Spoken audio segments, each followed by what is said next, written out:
ವೀಕ್ಷಕರೇ, ನೀವು ನೋಡ್ತಾ ಇದ್ದೀರಾ ಬಿಕೆ ನ್ಯೂಸ್ ಕನ್ನಡ. ನಾನು ರೋಹಿಣಿ ತೊಳ್ಮುದಿ. ಬಾಗಲಕೋಟೆ ಜಿಲ್ಲೆಯ ಬೀಳ್ಗಿ ತಾಲೂಕಿನ ಗಲಗಲಿ ಗ್ರಾಮದ ಸುತ್ತಮುತ್ತಲು ಹಾಗೂ ಜಮಖಂಡಿ ತಾಲೂಕಿನ ಸರಹದ್ದಿನವರೆಗೆ ರಸ್ತೆಯ ಪಕ್ಕದಲ್ಲಿ ಇಂಡಿಪೆಂಡೆನ್ಸ್ ಕಂಪನಿಯ ಖಾಲಿಯಾಗಿರುವ ನೀರಿನ ಬಾಟಲಿಗಳ ಮೇಲೆ ದೇಶದ ತ್ರಿವರ್ಣ ಧ್ವಜದ ಬಣ್ಣ ಹೊಂದಿರುವ ಸ್ಟಿಕ್ಕರ್ಗಳನ್ನು ನೋಡಿದ ಕೂಡಲೇ ಗಲಗಲಿ ಗ್ರಾಮದ ಸ್ನೇಹಿತರು ಕುಡಿದಿರುವ ಬಾಟಲಿಗಳನ್ನು ಸಂಗ್ರಹಿಸಿ ಅದರಲ್ಲಿರುವ ಸ್ಟಿಕ್ಕರ್ಗಳನ್ನು ತೆಗೆದು ಅವರ ಕಂಪನಿಗಳಿಗೆ ಕಳಿಸುತ್ತೇವೆ ಮತ್ತು ಕಂಪನಿಯವರು ಬಾಟಲಿಗಳ ಮೇಲೆ ದೇಶದ ಧ್ವಜದ ಬಣ್ಣ ಹಾಕಿ ಅಗೌರವ ಆಗುವಂಥ ಸನ್ನಿವೇಶ ಆಗಿದೆ.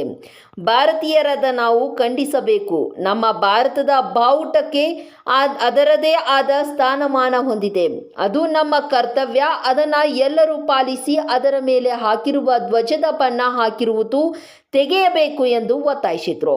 ಈ ಸಮಯದಲ್ಲಿ ರಾಜು ಸುತಗುಂಡಿ ಉಪಾಧ್ಯಕ್ಷರು, ಅಂಬೇಡ್ಕರ್ ತರುಣ ಸಂಘ ಗಲಗಲಿ, ಶಿವಾನಂದ್ ಗಲಗಲಿ, ಗ್ರಾಮ ಪಂಚಾಯತ್ ಸದಸ್ಯರು, ಅಯೂಬ್ ಶೇಖ್ ರಾಜ್ಯ ಉಪಾಧ್ಯಕ್ಷರು, ಕರ್ನಾಟಕ ವಿಶ್ವ ನಿರ್ಮಾಣ ಸೇನೆ, ಪ್ರವೀಣ್ ಚಲವಾದಿ, ಅಂಬೇಡ್ಕರ್ ಸೇನೆ ತಾಲೂಕು ಅಧ್ಯಕ್ಷರು ಬೀಳ್ಗಿ, ಪ್ರಶಾಂತ್ ಕೋಳಿ, ರವಿ ಚಲವಾದಿ, ಸುಧೀರ್ ಜಾಧವ್, ಹಜರತ್ ಶೇಖ್ ಮತ್ತು ಗ್ರಾಮದ ಯುವಕರು ಭಾಗಿಯಾಗಿದ್ದರು. ವರದಿ Kalyanappa, S Bangi, BK news, Jamkhandi. ಆದ್ಮೇಲೆ ನಿನ್ನೆ ದಿನ ಏನಿದೆ ಹೊತ್ತು ಗಲಗಲಿ ಗ್ರಾಮದಲ್ಲಿ ಇವು ಭಾರತದ ತ್ರಿವರ್ಣ ಧ್ವಜ ಹೊಂದಿರತಕ್ಕಂಥ ಬಾಟ್ಲಿ ಏನದಾರ ಇದು ನಿನ್ನೆ ದಿವಸ ಸ್ವಚ್ಛತೆ ಕಾರ್ಯಕ್ರಮ ಮಾಡಿದ್ದೀವಿ. ನಮ್ದು ವಾದ ಇಷ್ಟೇ, ಇದು ತಮ್ಮ ಗ್ರಾಹಕರ ಸೆಳೆಯೋಗೋಸ್ಕರ ಇವು ಬಾಟಲ್ ಮೇಲೆ ತ್ರಿವರ್ಣ ಧ್ವಜದ ಬಣ್ಣ ಅಳವಡಿಸಿದ್ದು.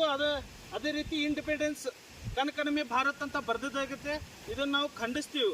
ಯಾಕಪ್ಪ ಅಂದರೆ ನಮ್ಮ ಭಾರತ ದೇಶದ ಬಾವುಟ ಅಸ್ಮಿತತೆ ಸಂಕೇತವಾಗಿರುತ್ತದೆ. ಆದ ಕಾರಣ ನಮ್ಮ ಯುವಕರು ಇದನ್ನು ಖಂಡಿಸಿ ಇವತ್ತಿನ ದಿವಸ ಇಲ್ಲಿ ಜಮಖಂಡಿ ತಾಲೂಕಿನ ಗಲಗಲಿ ಗ್ರಾಮದ ದಂಡೆಯಲ್ಲಿ ಇಷ್ಟೊಂದು ಬಾಟ್ಲಿಗಳು ಕಾಲಲ್ಲಿ ಬಿದ್ದಿರತಕ್ಕಂಥದ್ದು ನೋಡಿ ನಮ್ಮ ಯುವಕರು ಇವತ್ತೊಂದು ದಿವಸ ನಮ್ದು ಈ ಹೋರಾಟ ಇನ್ನೂ ಮುಂದುವರಿಯುತ್ತದೆ. ಯಾಕಪ್ಪ ಅಂದರೆ ಈ ಬಾಟಲ್ ಮ್ಯಾಗಿಂದ ಸ್ಟಿಕ್ಕರ್ ತೆಗಿಯೋ ಮಟ್ಟ ನಮ್ಮ ಹೋರಾಟ ನಿಲ್ಲಂಗಿಲ್ಲ ಅಂತ ಹೇಳಿ ನಾ ಇಲ್ಲಿ ಹೇಳಕ್ಕೆ ಇಚ್ಛೆ ಪಡ್ತೀವಿ. ಸಾಕಷ್ಟು ಹಲವಾರು ತ್ಯಾಗ ಬಲಿದಾನಗಳಿಂದ, ಮಹನೀಯರ ತ್ಯಾಗ ಬಲಿದಾನಗಳಿಂದ ಸಿಕ್ಕಂಥ ಸ್ವತಂತ್ರ, ಈ ಸ್ವಾತಂತ್ರ್ಯಕ್ಕೆ ನಾವು ಅಗೌರವ ತರಿಸಿಕೊಡಂಗಿಲ್ಲ ಅನ್ನೋಂಥ ಎಚ್ಚರಿಕೆ ಹೇಳ್ತೀವಿ ಕಂಪ್ನಿಗೆ. ನಾವು ಈಗೆಲ್ಲ ಬಾಟ್ಲುಗತ್ತ ಅದ್ರ ಮ್ಯಾಗಿನ ಸ್ಟಿಕ್ಕರ್ ತಗೊಂಡು ಸೇಮ್ ಟು ಸೇಮ್ ನಮ್ಮ ಭಾರತದ ಬಾವುಟ ಥರ ಕಾಣ್ತಾ ಇದೆ. ಅದಕ್ಕೆ ನಮ್ಮ ಆಗ್ರಹ ಇಷ್ಟೇ, ಇದಕ್ಕೆ ಸಂಬಂಧಪಟ್ಟ ಅಧಿಕಾರಿಗಳು ಇವ್ರ ಮೇಲೆ ಕ್ರಮ ಕೈಗೊಂಡು ಈ ಸ್ಟಿಕ್ಕರನ್ನು ಈ ಬಾಟ್ಲಿಯಿಂದ ತೆಗೆಯಬೇಕಾಗಿ ನಮ್ಮ ಯುವಕರಿಂದ ಮನವಿ ಮಾಡ್ಕೊತೀನಿ. ಇದ್ರ ಜೊತೆಗೆ ಪರಿಸರ ಹಾನಿ ಕೂಡ ಆಗ್ತಾ ಇದೆ. ಪ್ಲಾಸ್ಟಿಕ್ ಬಾಟ್ಲಿ ಎಲ್ಲೆಂದ್ರೆ ಅಲ್ಲಿ ಬಿಸಾಕಿ ಮಾಡ್ತಿದ್ದಾರೆ. ಅದಕ್ಕೆ ಕಾರಣಕ್ಕಾಗಿ ಅವ್ರ ಬಾಟ್ಲಿ ಏನೋ ಮಾಡಲಿ, ಅವ್ರ ವ್ಯಾಪಾರ ಸಂಬಂಧ ಏನೋ ಮಾಡಲಿ, ಆದ್ರೆ ಈ ಬಾಟಲ್ ಮ್ಯಾಗ ಭಾರತದ ಧ್ವಜ ಹೊಂದಿರತಕ್ಕಂಥ ಕೇಸರಿ ಬಿಳಿ ಹೆಸರು ಬಣ್ಣ ಹೊಂದಿರತಕ್ಕಂಥ ಹಾಗೂ ಇಂಡಿಪೆಂಡೆನ್ಸ್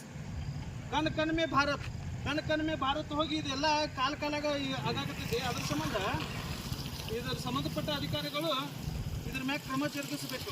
ಇಲ್ಲಿ ಬಂದಾಗೋ ಮಟ್ಟ ನಮ್ಮ ಹೋರಾಟ ನಿಲ್ಲಂಗಿಲ್ಲ ಅಂತ ನಾವು ಆತ್ಮೀಯರಲ್ಲಿ ಕೇಳಿಕೊಳ್ಳೋದೇನಪ್ಪ ಅಂದ್ರೆ, ಇವತ್ತಿನ ದಿವಸ ನಾವು ಸ್ವಚ್ಛತಾ ಆಂದೋಲನವನ್ನು ಹಮ್ಮಿಕೊಂಡಿದ್ದೀವಿ. ಆದ ಕಾರಣ ಈ ಎಲ್ಲ ಸ್ವಚ್ಛ ಮಾಡ್ಕೋತ ಬರೋ ಟೈಮ್ದಾಗ ನಮ್ಗೆ ತ್ರಿವರ್ಣ ಧ್ವಜದ ಕೆಲವೊಂದು ಬಾಟ್ಲಿಗಳು ಸಿಕ್ಕಿದ್ವು. ಆ ಬಾಟ್ಲಿಯನ್ನು ನಾವು ನೋಡಿದಾಗ ನಮ್ಮ ರಾಷ್ಟ್ರ ಧ್ವಜದ ಒಂದು ಸಿಂಬಲನ್ನು ಅದ್ರ ಮೇಲೆ ಇತ್ತು. ನಾವು ಅದನ್ನೆಲ್ಲ ಎತ್ತಿ ನಾವೆಲ್ಲ ಒಂದು ಮಾಡಿ ಇಲ್ಲಿ ವಸ್ತು ಜಮಾ ಮಾಡಿ ನಾವು ಇಲ್ಲಿ ನಾಳೆ ಆ ಕಂಪ್ನಿಗೆ ಕಳಿಸ್ತಾ ಇದ್ದೀವಿ. ಈ ಕಂಪ್ನಿಯವರು ಆದಷ್ಟು ಬೇಗ ನಮ್ಮ ಈ ಕಳಕಳಿ ಏನೈತಿಲ್ಲ ಅವರು ಒಪ್ಕೊಂಡು ಈ ತ್ರಿವರ್ಣ ಧ್ವಜದ ಒಂದು ಏನು ಸಿಂಬಲ್ ಐತಿ ಇದನ್ನು ತೆಗಿಬೇಕು. ತೆಗಿಲಿಲ್ಲ ಅಂದ್ರೆ ನಾವು ಮುಂದೆ ಉಗ್ರವಾದ ಹೋರಾಟವನ್ನು ಮಾಡ್ತೀವಿ ಇದರಿಂದ. ಮತ್ತು ಇನ್ನೂ ಏನು ಹೇಳಬೇಕಪ್ಪ ಅಂದ್ರೆ, ನಾವು ಸ್ವತಂತ್ರ ಅಂತರೂ ನಮಗೆ ಸಿಕ್ಕೈತಿ, ಆದ್ರೆ ನಮ್ಮ ದೇಶ ಹೆಂಗೈತಪ್ಪ ಅಂದ್ರೆ ನಾವು ಸ್ವಾತಂತ್ರ್ಯ ನಮಗೆ ಸಿಕ್ಕೈತೆ ಅನ್ನೋದು ನಮ್ಗೆ ಕನ್ಫ್ಯೂಷನ್ ಆಗಿದ್ದೀವಿ ನಾವು. ಯಾಕಪ್ಪ ಅಂದ್ರೆ ಈ ಥರದ ಒಂದು ಕಂಪ್ನಿಗಳು ಅವ್ರಿಗೆ ಸಿಕ್ಕತ್ತೋ ಇಲ್ಲೋ ಗೊತ್ತಿಲ್ಲ. ನಾವಂತರೂ ಸ್ವತಂತ್ರ ತರಾಕ ಹಿಂದಿನ ಪ್ರಭಾವಿ ನಾಯಕರು ಇದ್ರು. ಅವರು ಭಾಳ ಒಂದು ಹೋರಾಟವನ್ನು ಮಾಡಿ ಅವ್ರ ಜೀವನ ತ್ಯಾಗ ಮಾಡಿ ನಮಗೆ ಸ್ವತಂತ್ರ ತಂದು ಕೊಟ್ಟಾರ. ಅದನ್ನು ನಾವು ಉಳಿಸ್ಕೊಳ್ಳೋಕೆ ತಯಾರಿಲ್ಲ ಇವತ್ತಿನ ದಿವಸ. ಅದಕ್ಕಾಗಿ ನಾವು ಇವತ್ತೊಂದು ದಿವಸ ಕಾರ್ಯಕ್ರಮವನ್ನು ಹಮ್ಮಿಕೊಂಡಿದ್ದೀವಿ. ಅದಕ್ಕೆ ಊರಿನವರು ಎಲ್ಲರೂ ಇದಕ್ಕೆ ನಮಗೆ ಎಲ್ಲರೂ ಸಾಥ್ ಕೊಡಬೇಕು. ನಾವು ಈ ಕಾರ್ಯಕ್ರಮವನ್ನು ಹಮ್ಮಿಕೊಂಡಿದ್ದೀವಿ. ಆದ ಕಾರಣ ಇದು ಬ್ಯಾನ್ ಆಗೋ ಮಟ್ಟ ನಾವು ಈ ಹೋರಾಟವನ್ನು ಮಾಡ್ತೀವಿ. ಇದು ನಾವು ಗಲಗಲಿಂದ 1 ಕಿಲೋಮೀಟರ್ ಮಟ್ಟ ಬಂದು ನಾವಿಲ್ಲಿ ಈ ಬಾಟ್ಲಿಯನ್ನು ಆರಿಸಿದ್ದೀವಿ.